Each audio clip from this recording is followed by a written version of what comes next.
Hello everyone! Welcome back to my YouTube channel. It's me again, Mami Ling. So, for today's video, mag-chika-chika tayo. So, yan, kagagaling lang namin sa Landers, guys, kaya hindi makabihis. So, kumusta kayo lahat dyan?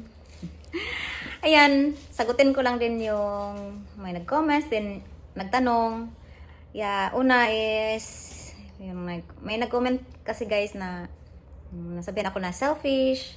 About to sa husband ko ba na hindi nakasama sa Mindanao yung sa birthday ng mama ko. So yan, naintindihan ko yung ano din yung mga reactions ninyo, gano'n, so naintindihan ko yun.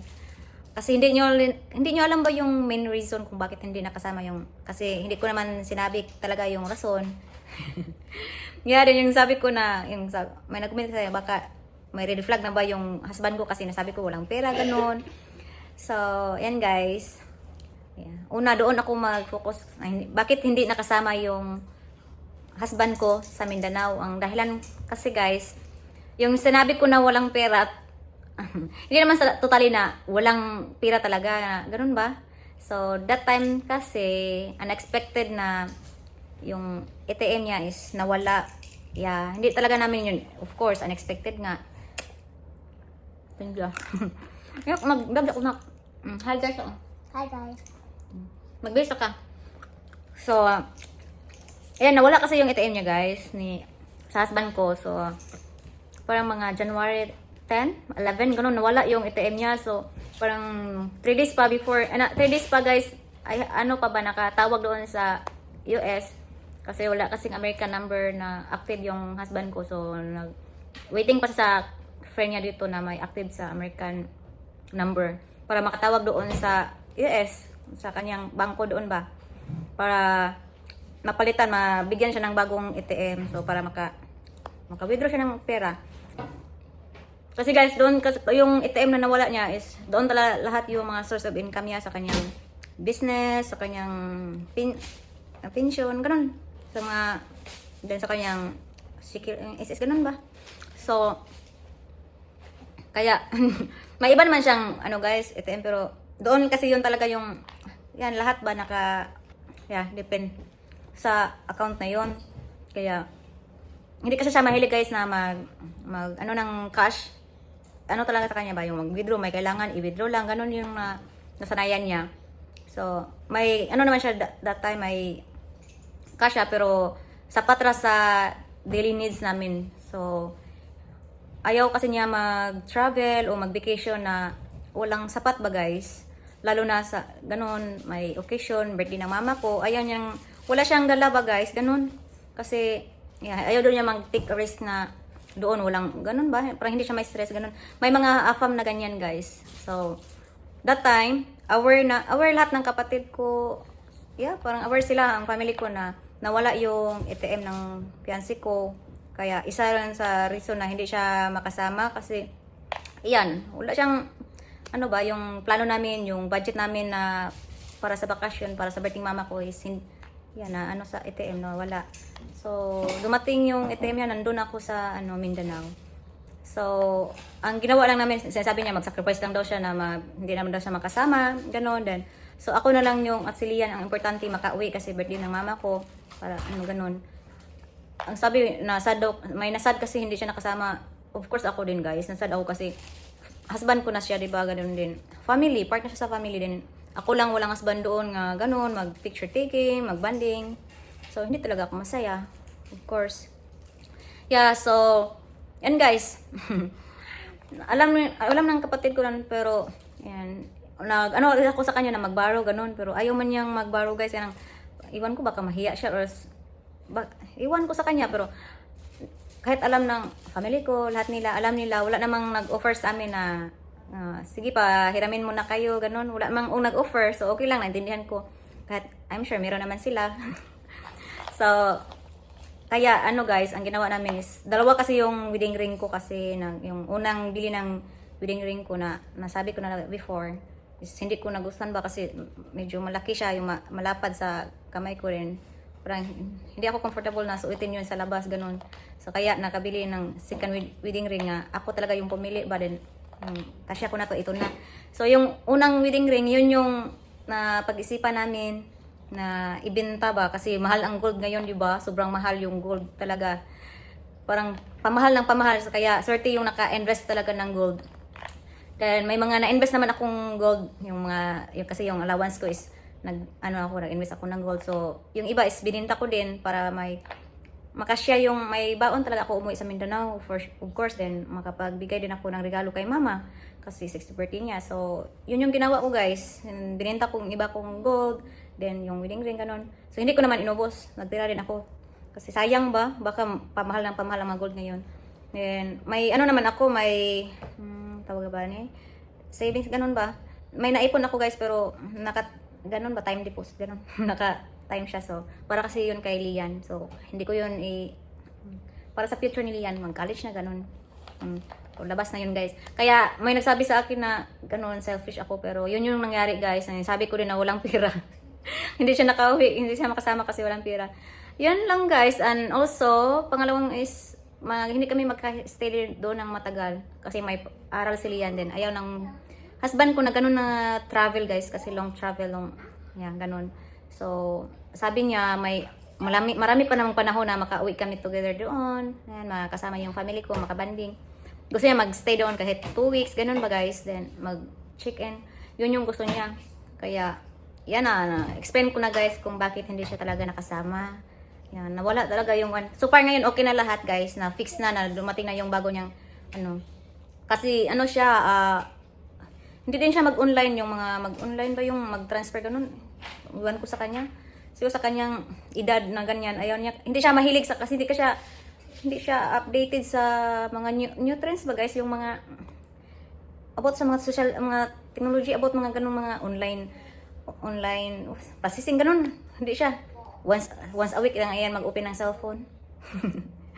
Ganun siya pagkatao. So, yun talaga yung ka-counter kayong nandoon siya sa kanilang lugar sa Florida din. Dito, counter to counter talaga yan. Kaya, Western Union, ganun yan. Hindi siya mag-online banking. Wala siya, hindi siya ganyan guys. Hindi siya mag-ganun. Iwan ko sa kanya. So, sa kanya naman yun, di ba? So, yun lang. Kasi nagsabi na red flag. So far guys, God is good kasi mag 1 year na kami. Yeah, malapit na. Ngayong March, yun. Mag 1 year na kami. So far, wala akong red flag. Sana forever. Ganon ba? Then, wala pa rin, kasi may nagsabi ko ganon. Yung sinabi ko na, hindi pa pala rin ganon. Kasi natin hawak yung buhay. Hindi natin hawak yung future ba? Hindi natin alam. Kaya, sana, din ako ba, ganyan ako mag-isip. So, kaya, naintindihan ko kung ano mang reaction na sabihan ako ng selfish kasi hindi ko sinama yung husband ko. Yeah, kaya yun, nag-sacrifice siya na hindi na naman makasama. Pero may pa naman, marami pang panahon para makapunta siya, makasama siya na doon sa Mindanao. Siguro plano namin is sa birthday ni Lian ngayong May, din kasal sa kapatid ko. Pero pag-isipan namin guys kasi sa school kasi ni Lian, may pasok siya. So sayang naman yung mag-absent siya din, mahal yung binayad sa school, ganun ba? So sayang. Kaya ipagdasal namin na maging baka sa vacation ni Lian, iwan ka na kailan yung vacation niya. Siguro, ayan. So, may din sa akin, baka daw kinahiya ko ang husband ko dalhin doon sa amin. Guys, hindi ko naman siya kinahiya. Uy, bakit ko naman siya kinahiya? Public ko nga siya dito sa social media, sa Facebook. Proud na proud ako sa husband ko kahit malaking agwat ang edad namin. Para sa iba, siya. Sa aming, hindi naman siya matangkad. Kasing, lang kami, tangkad lang kami guys, parang 5'3", ata siya 5'4", gano'n. Na ako 5'2", 5'1". So, hindi naman sa akin yan basihan kung sa hitsura, sa edad, gano'n guys. Ang importante, alam nyo talaga yan sa mga before ko pang followers na ang hinanap ko lang is yung handang tanggapin yung anak ko, mahalin ang anak ko, ako, gano'n ba? Hindi masakit sa ulo. Hindi stress din. Sa edad, hindi ako nagmatter sa edad kasi alam nyo yun yung ama ng anak ko. Sobrang bata yun. Mas matanda pa ako 3 years sa kanya. Kaya, ngayon naman is, ko talaga, na gusto ko yung mature, yung wala nang problemang isipin guys. Yeah, so, God is good kasi, nakahanap ko ng sobrang bait. Mabait talaga siya. Kaya, hindi ko siya i-take advantage or ano pa yung mga sinabi ng iba, ganun. Hindi guys. Kasi mabait siya rin. Ay, matakot naman ako sa karma guys. Hindi naman ako ganung klaseng babae. Hindi ko din siya kinahiya sa family kung kanino or parang yung bunso lang namin ang hindi niya na-meet doon guys. Nasabi ko naman sa inyo before na nakapunta na siya sa amin. Yeah, alam mo ng kapitbahay ko, mga relatives ko doon, mga mama, papa ko, na-meet na niya.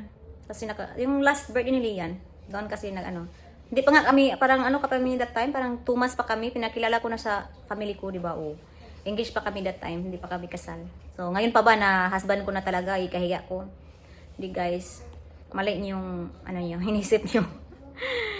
So, yan lang. Sana na din kayo sa paliwanag ko. Nagpaliwanag lang ako guys. Kasi deserve niyo naman na alam talaga yung katotohanan na ganun. Kasi napagsabihan ako ng ako, selfish ako, ganun. Iniwan ko lang husband ko, ganun. Then, baka, kinahiya akong husband ko. Hindi guys, uy.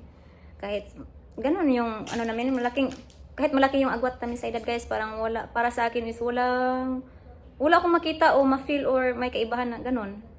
Mahal ko siya, mahal niya ako, mahal niya si Lian, yung ang mahalaga. Yeah. I don't care na kung anong masabi ng iba, ganun, ganyan. Ay, importante, hindi na ma-stress, wala nang problema isipin, wala nang ganun guys.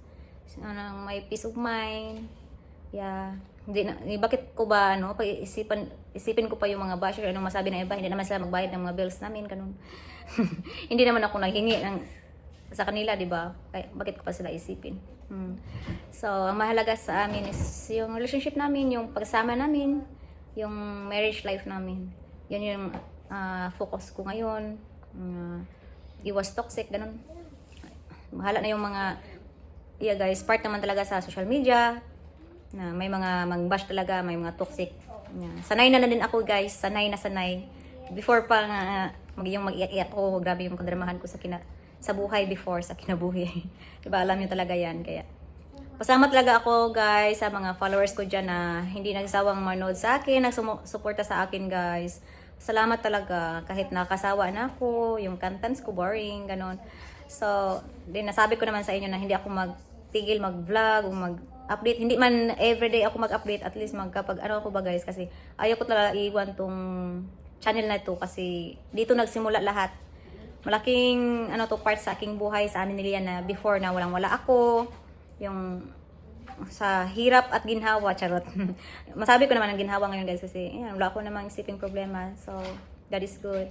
Kaya masabi ko na may hirap at ginhawa, yung channel na to is malaki tong part kasi yung wala kami Lian. Malaking tulong kayo guys, kayo lahat nga followers, subscribers ko dyan, mga dati kong mga atis, titas na mga sponsors ko. Thank you talaga sa inyo lahat. Hindi kayo makalimutan guys. Sa isip at puso ko hindi kayo malimutan. Kahit hindi ko naman kayo ma-mention or baka akala nyo nakalimutan ko. Hindi kayo guys. Grateful ako. Pero yan, alam niya Lian, nagkalaki ni Lian, ko sa kanya na sino yung mga taong tumulong sa amin. Yung before na walang-wala talaga nga. Yung umiyak na lang ako kasi wala na ng panggatas, diaper, or wala na kami makain ni Lian. Yung pag-alis sa ama ni Lian. Ganun sa buhay na ganun guys, na sobrang hirap.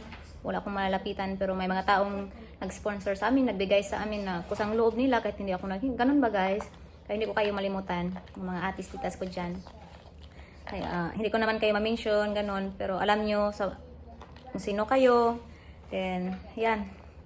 Basta guys, nagdrama na naman ako. Hindi naman ako magdrama na mag-iyak na kasi ganun, nasaktan ako, broken ako, ganun. Hindi guys, kasi yung husband ko naman is, nasabi ko na loyal, faithful. Matanda na daw siya guys, tapos matanda na daw siya magloko or ganun. Ano pa ba lang hahanapin niya, ganun. Yan, matanda na siya para sa ganyang gawain. Ako naman, dami nagsabi, bata pa yan si Mamiling, mag-ano pa yan ng iba. Guys, kahit naman before, kahit hindi naman sure yung mga relationship ko, never naman talaga ako magloko. Sabi ko naman sa inyo yan. Mas okay pa ako yung lukuhin kaysa ako mangloko. Hindi man ako magsalita ang patapos, pero yun yung pinandigan ko guys ba. So, kasi lalo na kasal ako, then may anak ako, ayaw ko naman na sabihan ako na sa anak ko, ganun si mami, ganun. Kaya, kahit sabi din ba, marami daw ako napakilala na lalaki sa anak ko. Guys, papa niya yung German at ito. At alam mo, part naman talaga yan sa buhay, di ba? Kahit naman sigo kayo, may mga excess kayo Yeah. Hindi ko naman yun ginusto. Ganun talaga yung buhay. Yeah. So, mahalaga ngayon is settled na ako at si Lian, may matawag na talaga siya na may amang tumatayo na sa kanya ba yung daddy niya, tumatayo ang ama sa kanya. sumusuporta sa kanya, nagpara, lahat. Kaya binigay lahat guys, mga needs, mga basic needs namin. Then once, binigay lahat yan ni Lian. Pagmamahal, yun ang importante, hindi man sa financially, basta yung emotionally guys, physically ganun. Yung hug, touch, yung mahag ni Lian, may matawag siyang daddy, may ma-proud na siya sa kanyang classmate na, may daddy, ganun. Kaya, yun ang malaga sa akin. Tinatato kaming tama. Nilagaan si Lian. Nilagaan din ako guys. Sabi ng iba, baka ako daw mag-alaga kasi matanda na yung husband ko. So far ngayon guys, kami ang inalagaan niya kasi fit naman sa kanyang, ano ba, kahit ganun yung edad niya, ano pa rin sa kanyang health ba, fit siya. Abtik ba, ano siya kasi mag-gym siya, ganun. So, siya yung magluto guys, yung ano Lian, ganun, siya pa yung nag-alaga sa amin. Of course, kasi mas may edad siya sa akin, pag habang tumatanda naman talaga siya doon siya patungo, pati ako, pero yeah, karapatan o trabaho ko din yun na alagaan siya, siyempre, kasi asawa ko siya. Handa ko siyang alagaan kasi deserve niya yan guys, kasi sobrang bait at sobrang mapagmahal na asawa ng partner ko. Sana hindi magbabago, yun lang ang pagdasal ko at always siyang healthy, para always happy. So habang chika na guys, habang chikahan, so sana naintindihan nyo at yun lang ang chika-chika ko. At napaliwanag ko na bakit talaga kung hindi siya nakasama. Sabit ko na walang pera. Yeah. And yun na. Thanks for watching. God bless you all.